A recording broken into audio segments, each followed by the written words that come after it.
The nation of Kenya was not called Kenya until modern times, and at one point large portions of it were merely a part of Swahili land, which expanded up and down the coast, resulting in old trade cities like Mombasa, Zanzibar, or Kilwa.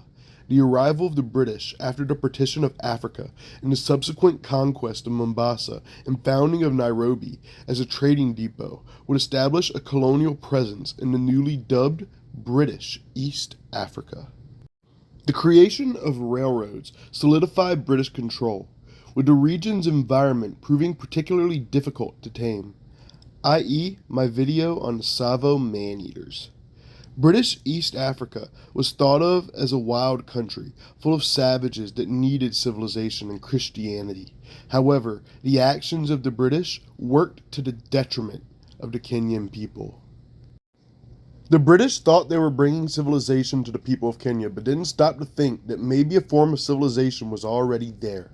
Colonel James Patterson would write in his novel, The Man-Eaters of Tsavo and Other East African Adventures. I am glad to say, however, that owing to the establishment of several mission stations amongst them, the Wakemba are quickly becoming the most civilized natives in the country. The missionaries have adopted the sensible course of teaching the people husbandry and the practical arts and crafts of everyday life, in addition to caring for their spiritual needs. Patterson speaks of the Wakamba as if they are children who have no concept of how to care for themselves and need to learn the European ways, despite European ways of life not working well in the savannas of Africa. He acts as if they have not developed tactics and methodologies to ensure their survival over millennia and need help from the Westerners that have only known Europe until they decided to sail for Africa. However, the views Patterson held were quite common throughout the British Empire, as the bringing of Christianity and civilization was the justification for the new imperialism. The call to take up the white man's burden would ring out throughout the British Isles, and soon every corner of the empire would see, quote, civilization. Kenyan soldiers fought and died in World War I against the German Tanzanian forces, and sentiments of rebellion would begin to take root in the aftermath.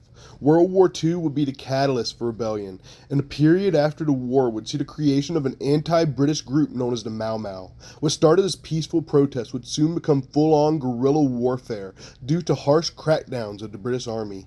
Kenyan activist and politician Koigi wa Wamwere would state in his book, I Refuse to Die, My Journey to Freedom on the Mau Mau, in the minds of the British, Mungai, my father's younger brother, and his comrades were not fighting for freedom. Africans knew of no freedom. They were fighting to return to a past of primitiveness, darkness, death, and evil. Retaliations against the Mau Mau were extremely harsh, and a state of emergency would be declared throughout British East Africa. The preferential treatment received by whites in the colony showed the lengths to which the discrimination of native Africans went, and soon the Mau Mau began retaliating against the white population. The harsh crackdowns of the British authorities proved to drive the remaining moderates out of the Mau Maus, and the British would soon be facing a radicalized anti-imperialist guerrilla force which would wreak havoc on the British. Wamware would continue. The Second World War had taught the Africans two lessons. With guns, they could kill white people. If the German Hitler can be fought, so can the British Hitler. However, many Kenyans were also killed in the uprising, and the Mau Mau killed many of their own people. The rebellion would be put down in 1956, but British East Africa would remain in a state of emergency until 1960. The end of the Mau Mau uprising would see a new movement for independence, led by a popular activist and namesake for the nation, Jomo Kenyatta. This movement would be far different and would be based around a singular identity for the nation. Kenyatta would write in his book, Facing Mount Kenya, the average European observer, not being trained in comparative sociology, takes his own fundamental assumptions for granted without realizing he is doing so. Europeans refused to understand the way tribes worked and analogized the quote-unquote chief to a European king. This type of contempt for the native cultures is exactly what the Mau Mau were fighting against, and by the time the ashes had settled, they were popular amongst the Africans, who had enough of British rule. Kenyatta would begin peaceful talks on independence with the British. In an address to the Kenyan Constitutional Congress, Kenyatta would state, "As I have already said, the mood and spirit of all the people of Kenya is one of hope, confidence, and great expectations. The spirit of Harambee and unity has been acknowledged and recognized throughout this land." British East Africa was granted independence from Britain in December of 1963, but the shadows of imperialism would continue to last in the new nation of Kenya. Kenyan academic Ngugi wa Thiong'o, in his work Decolonizing the Mind, would state, "Colonialism imposed its control of the social production of wealth through military conquest and subsequent political dictatorship. But its most important area of domination was the mental universe of the colonized, the control, through culture, of how people perceived themselves and their relationship to the world. English has risen to become the second most spoken language in the nation of Kenya, with Swahili being the most widely spoken. Jomo Kenyatta would be inaugurated the first president of the newly independent republic that bears his namesake, with the British being forced to leave the nation. The years of exploitation by the British and the devastating Mau Mau uprising left the country mired with poverty. The arbitrary borders drawn by the British clumped dozens of ethnic groups into the nation, with over 60 languages being spoken throughout Kenya. However, the mood was very optimistic. Kenyatta would attempt to make Kenya into a one-party state with the Kenya African National Union, or KANU, and most of Kenya's post-colonial history revolves around a struggle between a one-party and a multi-party state.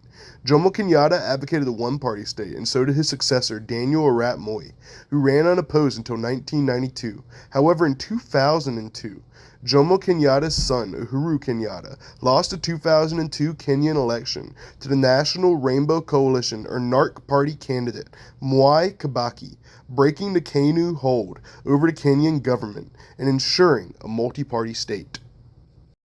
The nation of Kenya has faced harsh warfare and quote-unquote democratic regimes in the past century that were results of the British colonial impact on the people of Kenya.